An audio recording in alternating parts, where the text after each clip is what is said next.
Hello everybody, and welcome back to my channel, Complicated Relationships.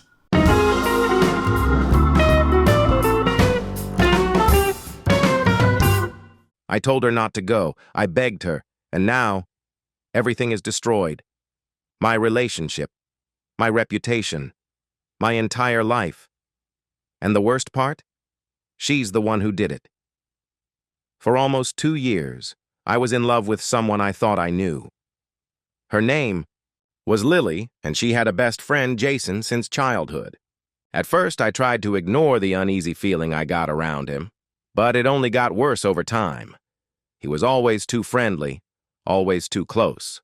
The way he looked at her, the way he lingered in conversations, it wasn't normal. He flirted with her constantly and made suggestive comments right in front of me as if daring me to react. And when I did, she brushed it off with a laugh. "He's just a friend. Stop overreacting. You're being paranoid." Then came the night that changed everything. We were invited to a party that night. I had a long shift at work, so I couldn't go, but Lily was determined. She kept insisting, saying she needed a night out, needed to unwind. I hesitated, uneasy, but I didn't want to be the controlling boyfriend, so I let it slide.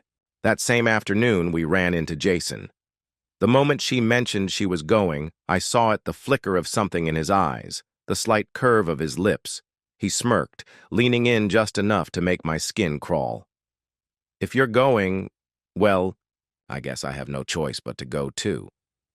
His voice was smooth, too confident, laced with something that made my stomach churn. It wasn't just a casual response, it was a challenge. That was the moment a sickening dread settled in my gut. I knew something wasn't right. I pulled Lily aside, my voice low but urgent, telling her I wasn't comfortable with her going, especially with Jason there. I expected her to at least acknowledge my concern, maybe even reassure me. But instead, she rolled her eyes and scoffed. "You're overreacting," she said, brushing me off as if my feelings were nothing more than an inconvenience. "You're being controlling." The words stung, but I didn't want to argue. So I let it go. I swallowed my unease, forced a smile, and convinced myself I was just being paranoid. Biggest mistake of my life. That night I finished my shift and checked my phone. No messages, no calls, not even a single notification. A pit formed in my stomach, a slow-growing unease tightening around my chest. Hours passed. 2 a.m. 3 a.m. The silence became unbearable. My mind raced with worst-case scenarios. Had something happened to her? Was she hurt? Had she gone home with him? My hands trembled as I refreshed my messages over and over again, hoping for anything, any sign she was okay. Still nothing. Then, just as I was about to lose my mind, my phone rang, cutting through the thick, suffocating dread. My breath hitched as I saw the caller ID. Heart pounding, I picked up, praying it wasn't too late. "Lily's in the hospital. She's barely conscious. Jason, he hurt her. Badly. She's bruised, disoriented, and barely able to form a sentence." The doctors said she was drugged. Said it wasn't the first time they'd seen something like this. My hands shook as I gripped the phone tighter, my heart slamming against my ribs. "What do you mean? What happened?" But the words felt stuck, in my throat, thick with horror. "Jason, he used force on her." My heart dropped into my stomach, a sickening weight pressing against my ribs as I grabbed my keys and sped to the hospital. My hands trembled on the wheel, my breath shallow, and my mind racing with every worst-case scenario imaginable. When I finally arrived, the sight of her shattered me. She was barely holding herself together, her face pale, her hands shaking, her eyes distant and haunted. She had been drugged. She had been violated. She was broken in a way I had never seen before. I held her, whispering reassurances, stroking her hair as she sobbed into my chest, her entire body trembling against mine. I could feel the weight of her pain, the way her breath hitched between sobs, the way her fingers dug into my shirt as if holding on for dear life. I stayed by her side, refusing to leave, trying to piece her back together while barely holding myself together. My mind raced, torn between fury and heartbreak, helplessness and despair. But no matter how tightly I gripped her hand, no matter how many times I told her she was safe now, I couldn't silence the voice in my head, the one repeating over and over again, "Don't go, please, don't go." We went straight to the police, our hands trembling as we filed the report. The weight of the situation pressed down on us like a suffocating fog. And then, the floodgates opened. More women came forward, 2 at first, their voices shaking as they recounted eerily similar experiences, the same pattern, the same nightmare. Jason had done this before.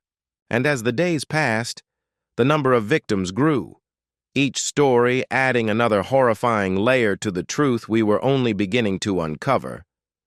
But then, a few days later, everything started to unravel in ways I never could have imagined. My best friend, Mark, called me out of the blue. His voice was hesitant, almost guilty, laced with an unease that sent a chill down my spine. "Dude, I need to tell you something," he said, his words slow and deliberate. "I wasn't sure if I should, but you need to know." My grip on my phone tightened, my knuckles turning white as my stomach twisted into knots. "What is it, Mark?" My voice came out hoarse, barely above a whisper, as a creeping dread settled over me like a suffocating fog. The silence stretched between us for a moment too long before he finally spoke again, and what he said next shattered everything I thought I knew. He took a deep breath. "I saw Lily at the party. She wasn't just hanging out with Jason. She was flirting. She was all over him, holding his hand, laughing, whispering in his ear. And then she led him upstairs." My heart slammed against my ribs. "Mark, are you sure?" I didn't want to believe it either, man. But everyone at the party saw it. It wasn't just a moment. She was with him all night. And when she took his hand and led him upstairs, it wasn't by accident. I felt like throwing up. "Mark, are you sure?" I didn't want to say anything right away, but everyone at the party saw it. She was with him the whole time, and she took him upstairs. I confronted Lily. The moment my words hit her, her face drained of all color, her lips trembling as her breathing became rapid and erratic. She stumbled back, her hands gripping the edge of the counter as if the ground beneath her had given way. Her eyes darted around the room, looking anywhere but at me, her chest rising and falling in panicked, uneven breaths. She opened her mouth to speak, but no words came out, only a strangled gasp. Then, with a sharp, choked sob, she broke down. Completely. Tears streamed down her face, her entire body convulsing with the force of her cries as she collapsed onto the couch, burying her face in her hands. Her shoulders heaved, her sobs raw and broken, echoing through the room like a confession in itself. Her hands clawed at her hair as if trying to pull herself together, but the weight of her own guilt crushed her. She rocked back and forth, her fingers gripping the fabric of her sleeves, whispering something so softly I could barely hear her. "I cheated. But I swear, after that, he drugged me. I never wanted it to go that far." I was shattered, betrayed, torn between heartbreak and horror. She had intended to cheat. She had led him upstairs. And then, in the middle of her adventure, he turned on her. I left. I couldn't even look at her. But even then, I couldn't just abandon her. She had lost her job. She had no money, no family. I told her she could stay in my apartment until she figured something out. I stayed with Mark to clear my head. But just when I thought things couldn't get worse, they did. 3 days later, she called me. "I have to tell you the whole truth." She admitted everything. The secret parties, the hidden past. Jason was my connection. That night, I took him upstairs for more. I swear I wasn't trying to sleep with him. But then, one thing led to another, and before I knew it, I had crossed a line I never intended to. I was lost in the haze, in the rush, in the need to escape. I didn't think. I didn't care. I just wanted to feel something different. Something dangerous. I thought I had control, but I was wrong, and now I've lost everything. Then she dropped another bombshell, her voice barely above a whisper, as if speaking it aloud would make it all the more undeniable. We made out before, around Christmas. It wasn't planned, it just happened. One moment we were laughing, reminiscing about old times. And then before I knew it, he kissed me. And I didn't stop him. I kissed him back. It was reckless, impulsive, a stupid mistake. I swear it didn't mean anything. It was a moment of weakness, a fleeting lapse. I never thought it would spiral into this. I never thought it would come back to haunt me like this, to destroy everything we had. Everything I knew was a lie. The girl I loved, she wasn't real. She had been lying for months, living a double life. My relationship? A joke. I told her. It was over. But I still gave her time to move out. She begged me to reconsider, said she needed me, that she'd change, that she was broken, and I was the only one keeping her together. I didn't care anymore. And then, she destroyed me. The next day, I woke up to an avalanche of messages, hundreds, maybe even thousands of texts, notifications, and missed calls. My phone screen was a war zone of accusations, judgment, and outrage. How could you abandon her after what happened? She's a victim, and you're just throwing her away. You're heartless, a monster. Strangers, friends, even distant relatives I hadn't spoken to in years were weighing in, condemning me as if they knew the full story. My own parents looked at me differently, their disappointment cutting deeper than any words could. My closest friends started pulling away, some refusing to answer my calls, others sending cold one-sentence responses before disappearing completely. Even at work, I could feel the stares, the subtle but undeniable shift in how my co-workers interacted with me, the whispered conversations that stopped the moment I entered a room. My boss called me in for a chat, subtly hinting that my presence was making people uncomfortable, that maybe I should take some time off until things settled down. My entire world was crumbling, and the worst part? I had no way to stop it.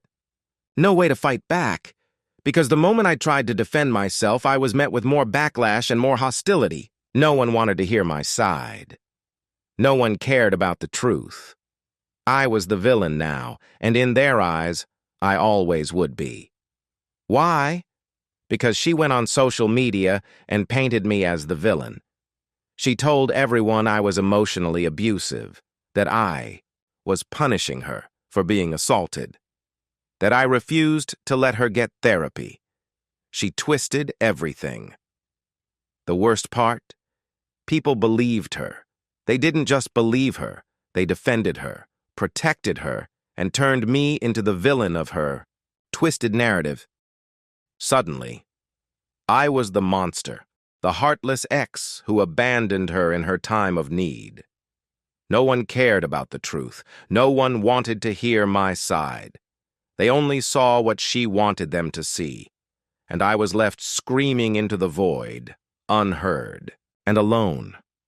I had to do damage control. I had to explain the truth. But the damage was done. I lost friends. I lost my reputation.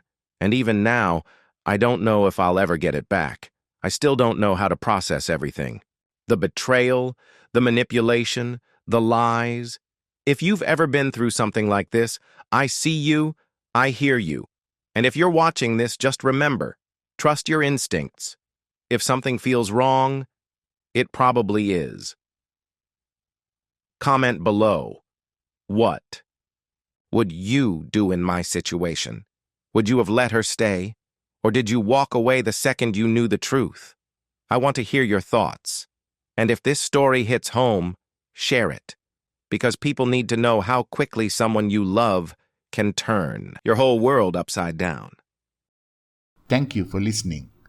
Please subscribe, like, and hit the bell icon so you will be notified when we upload the next video. Take care.